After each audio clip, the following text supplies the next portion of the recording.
नमस्कार। Ring owing नमस्चंडिका रक्ष रक्ष हुं पर स्वाहा। আমি গৌরাঙ্গ আগমবাগিস। একটা ছোট্ট টোটকা ঠিক বলবো না, এটা খুবই দরকার আমাদের। এটাকে আপনারা ব্যবহার করুন, করে রেজাল্ট জানাবেন, অবশ্যই জানাবেন, কারণ আমার স্ক্রিনের তলায় দেখবেন আমার ফোন নাম্বার থাকবে। জানালে আমি আনন্দিত হব।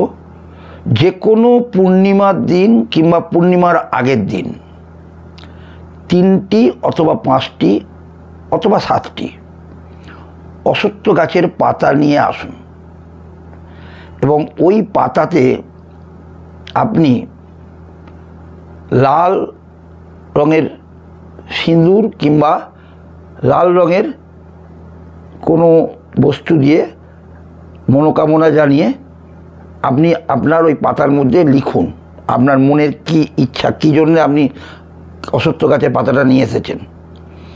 লিখার পরে বিছানার নিচে রেখে দিন।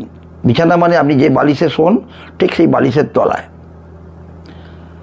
এবং রাতে শোয়ার সময় একটি বিশেষ মন্ত্র আমি এখানে বলবো না, যাদের সঠিক দরকার হবে তারা অবশ্যই আমার কাছে ফোন করবেন কিংবা আমার কাছে আসবেন। এই মন্ত্রটি 28 বার উচ্চারিত করবেন, করার পরে আপনি নিদ্রায় গমন করবেন। তারপরে দেখুন কি হয় আপনার রেজাল্ট। আশা করি স্বয়ং দেবাদিদেব আপনার ওপর অবশ্যই সন্তুষ্ট হবেন, কারণ অশ্বত্থ গাছ হলো স্বয়ং দেবাদিদেবের ভীষণ প্রিয় এবং আশ্রয়স্থল। উনি যখন মর্তে আসেন তখন উনি অশ্বত্থ গাছের তলাতেই উনি আশ্রয় নেন। আজ এইটুকুনি রইল, বাকিটা সব পরবর্তীকালে আলোচনা হবে। রিং ওইং নমস্চন্ডিকায় লক্ষ লক্ষ পর। সবাই ভালো থাকুন, সুস্থ থাকুন, এই কামনা করি।